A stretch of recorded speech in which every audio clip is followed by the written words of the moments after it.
సత్యధర్మ దర్శనం ప్రేక్షకులకి శుభస్వాగతం. 16వ అధ్యాయం యముని ఓటమి. ఒకనాడు నారద మహర్షి యమలోకానికి వెళ్ళాడు. అక్కడ పరిస్థితిని అంతా చూశాడు. యముని చూసి, ఏమయ్యా యమధర్మరాజా, నీ లోకంలో పాపాత్మలు నరక బాధల వల్ల ఏడ్చే ఏడుపులు వినపడడం లేదేమిటి? చిత్రగుప్తుడు జీవుల పాపపుణ్యాల లెక్కలు రాయకుండా ఊరికే కూర్చున్నాడేమిటి? సహజంగానే పాపాలు చేసే జీవులు నీ లోకంలోకి రావడం లేదేమిటి అని అడిగాడు.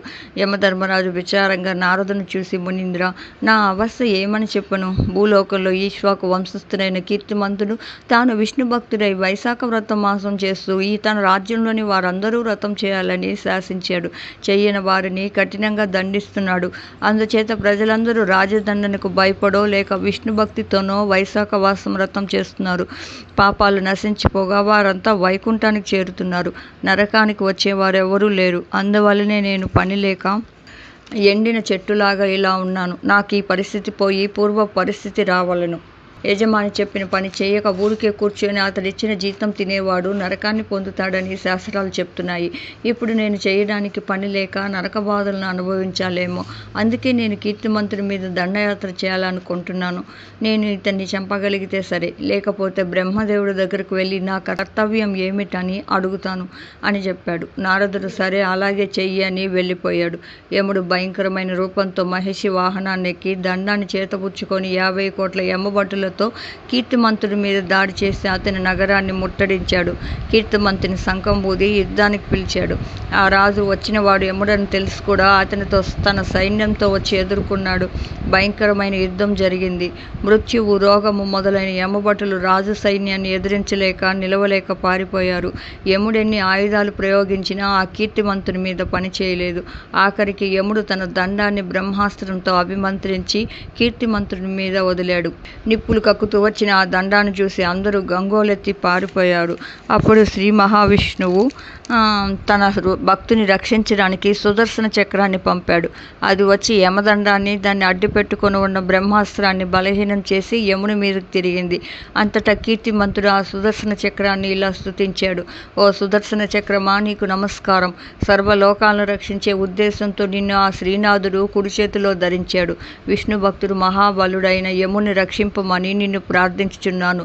దుర్మార్గులైన రాక్షసులను చంపుతూ సన్మార్గుల్ని రక్షించడంలో నీకు సాటి మరెవరూ లేరు. నువ్వు దయచేసి ఇప్పుడు ఈ యముని రక్షించు అని ప్రార్థించాడు. వెంటనే చక్రం ఆ యముని విడిచి రాజు దగ్గరకు వచ్చింది. అది చూసి యముడు చాలా సిగ్గుపడ్డాడు. చాలా విచారించాడు కూడా. ఆ విచారంతోనే తల వంచుకొని బ్రహ్మ దగ్గరకు వెళ్ళాడు. ఆ సమయంలో బ్రహ్మదేవుడు కొలువు తీరి ఉన్నాడు. బ్రహ్మదేవతలందరికీ ఆశ్రయమైనాడు.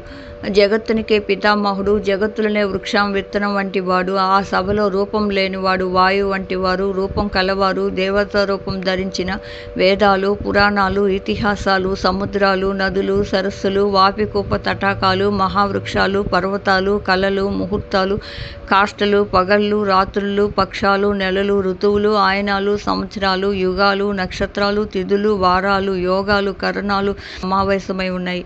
ఈ విధంగా కొలువు తీరి ఉన్న బ్రహ్మ దగ్గరకు తలదించుకొని యముడు వచ్చాడు. అతను చూసి సభలోని వారంతా క్షణమైన తిరిగి లేని యముడు ఎందుకు ఇక్కడికి వచ్చాడు? అతని విచారానికి కారణం ఏమిటి? పాపపుణ్యాలు లెక్కలుండే చిట్టాల్లో ఆ కొట్టివేతలు ఎందుకు వచ్చాయి? ఇలాంటి సందేహాలతో అక్కడి వారంతా ఆశ్చర్యంగా చూస్తుండగా యముడు బ్రహ్మదేవుని పాదాల మీద పడి రక్షించమంటూ బోరుమన్నాడు. స్వామి, నన్ను రక్షించేవాడు నీవు ఉండగానే నేను చాలా అవమానపడ్డాను. మానవుల పాపపుణ్యాల పట్టికలో వారి పాపాలు నేనే రాసి నేనే కొట్టివేయవలసిన పరిస్థితి ఏర్పడింది. నేను యమలోకంలో ఏ పని లేకుండా ఉండిపోవలసి వచ్చింది అని చెప్పుకున్నాడు. సభలో గోల బయలుదేరింది. పాపుల్ని అందరినీ ఏడిపించే యముడు తాను ఎందుకు ఏడుస్తున్నాడు? అయినా ప్రాణులను బాధ పెట్టేవాడికి సుఖం ఎలా వస్తుంది? చేసిన వాడికి చేసినంత శాస్తి తప్పుతుందా అని తలా ఒక రకంగా అనుకున్నారు. అప్పుడు వాయుదేవుడు లేచి బ్రహ్మ పాదాల మీద పడి ఉన్న యముని లేవదీసి కూర్చోబెట్టి అతన్ని ఓదార్చి, నాయన, నిన్ను అవమానించిందెవరు? నీ కర్తవ్యాన్ని నిర్వర్తించకుండా అడ్డుపడిన వారెవరు? ఈ పాపాల జాబితాని ఇలా కొట్టివేయడానికి కారణం ఏమిటి? నువ్వెందుకు ఇక్కడికి వచ్చావు? మనను అందరినీ పరిపాలించేందుకు మనకు అండగా ఉన్నారు. అసలు విషయం ఏమిటో చెప్పు అని అడిగాడు.